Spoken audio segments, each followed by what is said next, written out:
Hey guys, it's me, Stephanie. Today we're going to pick up reading where I left off yesterday. This is Tim Burton's Nightmare Before Christmas. If you want to pause to read the information. Now I'm sitting behind my phone because this is not an illustrated book. There are stills from the movie in here that I will share when we get to those chapters. Yesterday, I read chapters 1 through almost 3, and I'm going to pick up where I left off. I'm going to be sharing a little bit of different items from my collection with you all in each reading. So today, I'm going to pick up where I left off yesterday. Today is October the 13th. So happy Vlogtober the 13th. Happy Vlogoween the 13th. Let me pick up reading where I left off yesterday. The wail of a cat screeching was the town's alarm. The distant noise reached Sally's ears just as she was whipping up a very special brew. Her private name for it was sleeping potion soup, though when she served it up to the evil scientist, she simply called it lunch. It was full of deadly nightshade, and if the doctor drank it, he'd sleep for a week. Wouldn't that be nice, thought Sally, as she set a steaming bowl of the stuff in front of the doctor. Then I could get away, for good. Have some, she urged. The doctor sniffed it hungrily, but then put down his spoon. Frog's breath, he snarled. What's wrong? Said Sally innocently. I thought you liked frog's breath. But inwardly she quailed. She had used frog's breath to disguise the smell of deadly nightshade. Had she used too much? Nothing's more suspicious than frog's breath, said the doctor. He dipped his spoon into the soup and held it up to Sally. Until you taste it, he told her, I won't swallow a spoonful. Sally knocked the spoon out of his hand with a nervous giggle. I'm not hungry, she said. The doctor fixed her with his most malevolent glare. You want me to starve, don't you? I'm weak, I'm old, and you owe your very life to me. Oh, don't be silly, said Sally. She bent down as if to pick up the spoon, then reached into her sock and pulled out a slotted spoon instead. She dipped into the soup and noisily pretended to slurp up a mouthful of broth. It worked. Thanks to the slotted spoon, the soup fell back into the bowl, but the doctor didn't see. Sally breathed a huge sigh of relief as he grabbed the bowl away from her and started eating hungrily. See, she said as he gobbled it down, it's scrumptious. A hopeful smile crept over her ragdoll face. Soon, she thought. Soon I'll be free. Chapter 4. Back in the town square, hope was as scarce as bat feathers. Despair, however, was readily available. The mayor, who lay sprawled atop his hearse, had more than enough for everyone. As dusk fell, he stared up at the darkening sky in desperation. Where was Jack? No one knew. Then, just as a sliver of moon appeared in the sky, a distant bark was heard. It was followed by a strange rumbling sound, a sound that gradually grew louder and louder. Zero? Jack? The mayor barely dared to say the words aloud. He sat up. The crowd stirred. The rumbling became a dull roar. Jack, driving a jaunty red Christmastown snowmobile, zoomed into the square. Zero followed, his nose all aglow, barking with excitement. A cheer went up in the square. The mayor, wavering between relief and irritation, naturally chose irritation. Where have you been? He snapped. We've been worried sick. Call a town meeting and I'll tell you all about it, answered Jack with a smile. Jack was still smiling as the town hall filled up a few hours later. He had great news to tell, and everyone seemed a bit confused, but eager to hear about it. Sally, fresh from putting the evil scientist to sleep, pressed forward with the rest of the crowd. As Jack stepped up to the podium, a murmur of interest and excitement swept through the hall. But when Jack tried to describe Christmas Town, the interest turned to puzzlement. Christmas Town? What was that? It's a world unlike any I've ever seen, said Jack. I can't describe it, but it's not a dream. It's as real as my skull. The crowd looked bewildered. Luckily, Jack had come prepared. He turned to the table beside him, which was piled high with Christmas presents. Here, let me show you, he said, holding up a gaily wrapped box. This is called a present. The whole thing starts with a box. A pox, said a demon. How delightful, a pox. No, cried Jack, whose smile was beginning to fade. A box with brightly colored paper and a bow. A bow, said a witch. But why? How ugly, said another witch. What's in it anyway? The point of the thing is not to know, said Jack. Not to know? What was Jack talking about? Sorry for that momentary interruption. The point of the thing is not to know, said Jack. Not to know? What was Jack talking about? Confusion swept through the crowd like wind over a bog. Jack decided to try something else. He held up a big red Christmas stocking. In Christmas Town, he said, an oversized sock like this is hung on the wall. Does it still have a foot in it? Someone interrupted. Let me look. Let me see, called someone else. Is it rotted and covered with gook? But now there was not a trace of a smile on Jack's face, and his frustration was beginning to show. There's no foot inside, he told the crowd as patiently as he could. There's candy, or sometimes it's filled with small toys.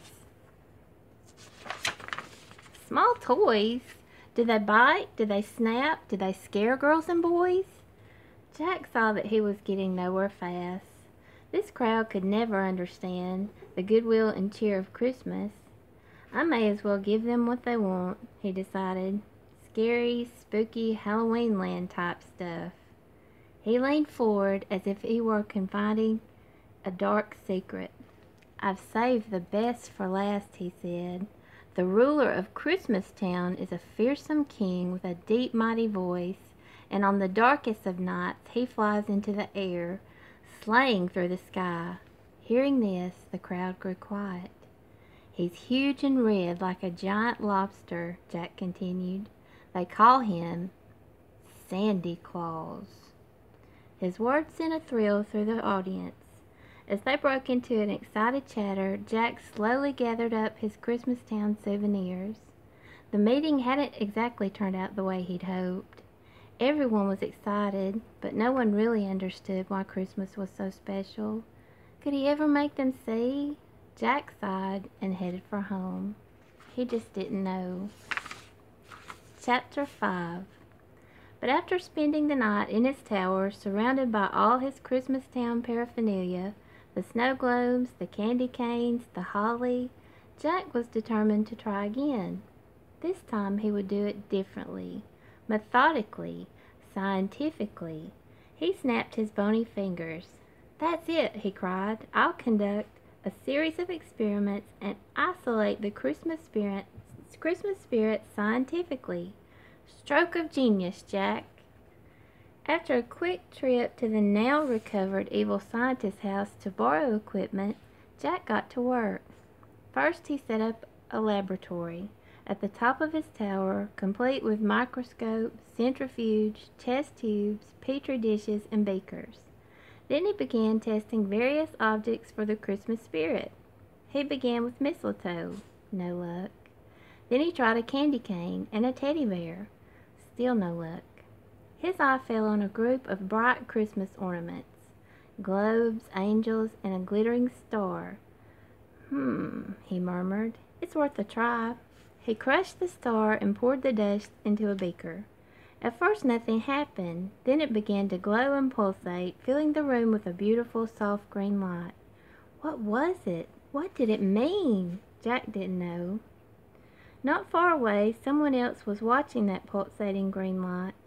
As Jack stood in his tower room, fixated Transfixed by its unearthly glow, Sally the ragdoll saw it from the window, high up in a room where the evil scientist had locked her.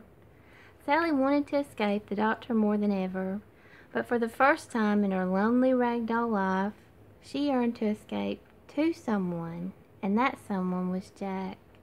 Sally had fallen in love with him. She had decided to send him a gift, a special potion she had prepared herself. She put the potion into a basket and lowered it out of her window on a rope. The ground was so far away. For an instant, Sally lost her courage, but the thought of Jack brought it back to her. The basket landed on the ground, and Sally gathered up all her resolve. Then she jumped. The thud she made was soft enough that no one, least of all the evil scientist, heard it. So even though she had lost an arm and a leg in the fall, Sally didn't mind. She was clever. She had come prepared. She pulled out her trusty needle and proceeded to sew herself back together again. It didn't take long. Moments later, she was standing at the foot of Jack's tower, fastening her basket to the rope and pulley that hung from his window. When Sally's basket arrived, Jack was in the middle of yet another equation. This one read, presents plus mistletoe plus snowballs equals Christmas fun. It looked as good as all the others. Why weren't any of them adding up right? Jack scratched his skull. It was aching. The basket at his window was a welcome interruption. So was Sally, who stood far below, beaming up at him. The sight cheered Jack immensely, though he couldn't say why. Then he noticed a bottle in the basket. He opened it. A tiny cloud drifted out of the bottle and took shape in the air above his head. It became a ghostly butterfly, beautiful and haunting.